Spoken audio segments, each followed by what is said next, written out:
नमस्कार। तो और दिनों की तरह आज भी हम अपनी एक कहानी शुरू करते हैं। आज की कहानी है दो भाइयों के बारे में। गरीब परिवार से थे, उन दो भाइयों के बारे में है, यानी कि चालाक भाई भी कह सकते हैं इसे। तो एक बार की बात है, एक गांव में दो भाई रहते थे। उनके माता पिता बचपन में ही गुजर गए थे, तो दो भाई साथ रहते थे। बड़े भाई पर घर की जिम्मेदारी थी, छोटा भाई घर में ही रहता था। वैसे तो दोनों के पास कोई काम नहीं था, दोनों ऐसे ही रहते थे, लेकिन बड़े भाई पे ज्यादा जिम्मेदारी थी। तो उसने सोचा कि क्यों ना कुछ काम कर लिया जाए। तो उस गांव का जो सेठ आदमी था, जो जमींदार था, उसके वहां गया और उससे काम मांगा। जमींदार ने कहा, काम तो ठीक है, मैं आपको काम दे दूंगा, बिल्कुल दे दूंगा, परंतु मेरी एक शर्त रहती है काम करने वाले से। उसने कहा, ठीक है, मैं मान लूंगा महाराज, आप जो कहोगे वो मैं मान लूंगा। तो उन्होंने बताया कि देखो, आपने ये काम करना है, अगर ये काम पूरा नहीं हुआ तो मैं तुम्हारी नाक काट दूंगा, नाक। उसने कहा, ठीक है, मुझे मंजूर है। तो उन्होंने कहा, पकड़ो बैल और वो वहां देखो, वो खेत है, वो खेत आपने शाम तक जोतना है। यदि आपने जोत दिया तो मैं आपको पैसे भी दूंगा, खाना भी दूंगा, और कल से तुम्हारी नौकरी बिल्कुल पक्की होगी।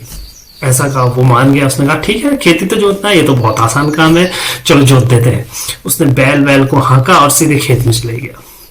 पहले तो उसने बहुत अच्छी मेहनत की। सुबह के टाइम दिन में तक उसने लगभग आधा खेत जोत दिया। आधा खेत जोतने के बाद उसने सोचा, यार आधा ही रह गया, अभी तो 3 ही घंटे हुए हैं, मैंने जोत दिया है, 3 घंटे में पूरा हो जाएगा, शाम तक पूरा हो जाएगा। उसने कहा, थोड़ी देर बैठ लेता हूँ, आराम कर लेता हूँ। वही खेत के पास एक पेड़ के नीचे वो बैठा और वहां सुस्ताने लगा, बिल्कुल आराम करने लगा। धीरे धीरे उसे नींद आ गई। नींद आ गई। जब उसकी नींद खुली तो लगभग 2 घंटे गुजर गए थे। अब वो एकदम अचानक उठा। उसने कहा, ये तो बड़ी दिक्कत आ गई, ये तो देर हो जाएगी, ऐसे तो कैसे होगा।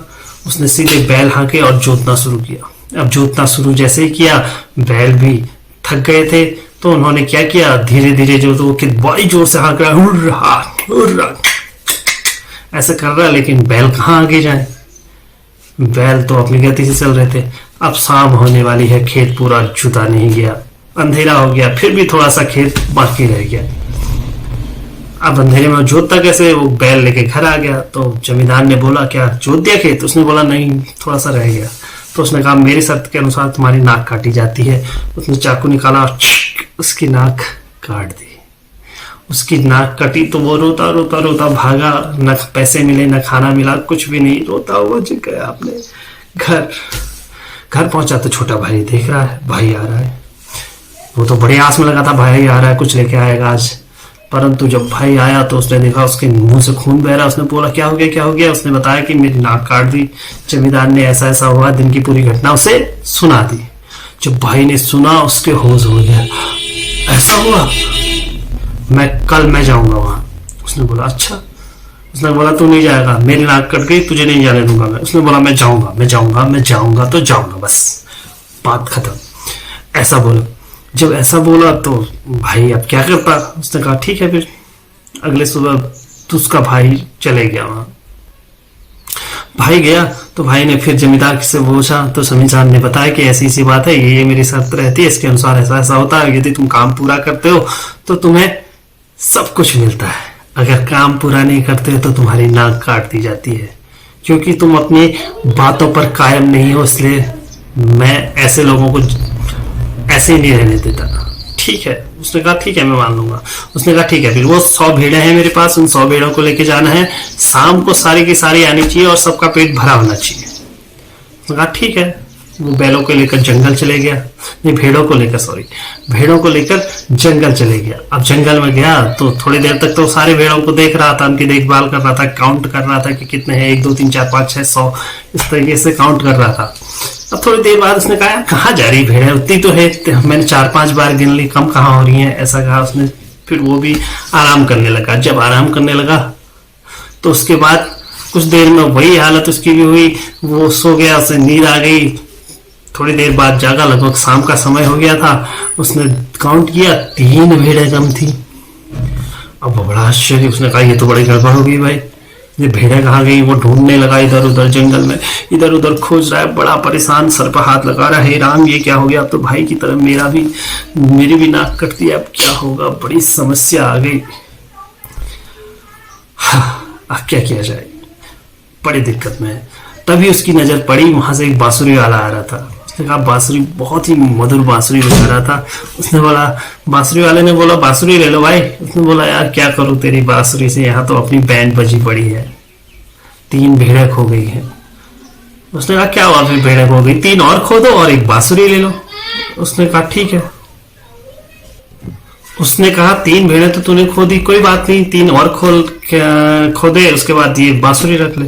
उसने कहा क्या फायदा होगा। उसने कहा मेरे पास जादुई बांसुरी है, अगर तू इसे लेगा देखना बहुत फायदा होगा। उसने कहा दिखाओ इसका जादू। उसने जादू दिखाया, उसने बांसुरी बजाई तो जितनी भेड़ें वहां थी वो उछलने लग गई, ऐसे जंप करने लगी सारी भेड़ें। वो बांसुरी रोकता, भेड़ें रुक जाती। उसके बाद उसने जब फिर बजाई, वो भी उछलने लग गया और भेड़ें भी उछलने लग गई और पेड़ पौधे भी उछलने लग गए, सब उछलने लग गए। उसने फिर बांसुरी बंद की, सब शांत हो गए। उसने कहा यार ये बड़ा अच्छा है। उसने कहा ठीक है 3 भेड़ें ले लो, ये बांसुरी मुझे दे दो। उसने बांसुरी ली और सीधे घर पहुंचा। जमींदार ने काउंट किए तो 6 भेड़ें कम हो गई। अब 6 भेड़ें कम हुई तो उसने कहा यार अब तो शर्त के अनुसार तेरी नाक कटती है।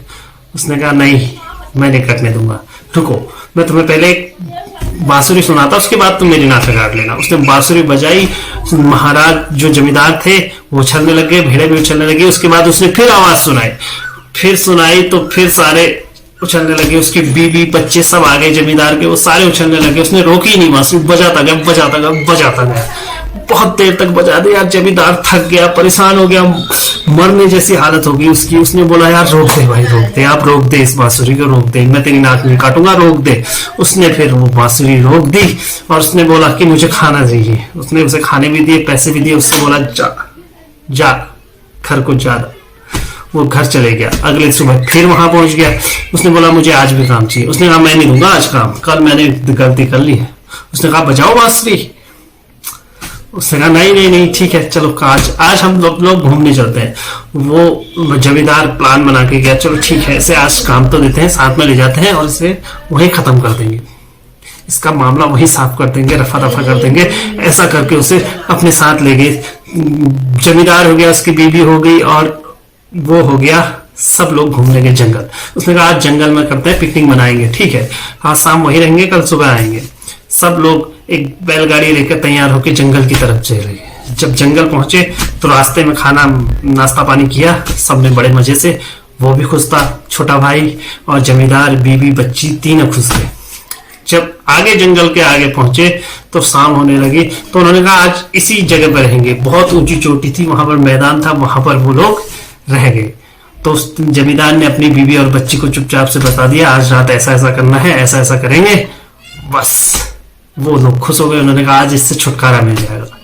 ये बात उसने भी सुन ली कहीं से चुपके से।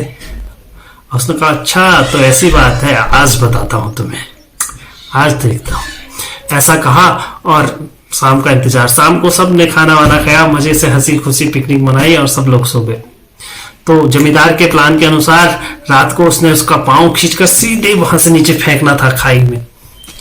जो भाई था वो काम वाला था उसका, परंतु उसने सुन लिया था। तो रात में जब उन तीनों को नींद आई, उसने उसकी बीवी को उसकी जगह पर रख दिया और अपना उसकी बीवी की जगह पर सो गया।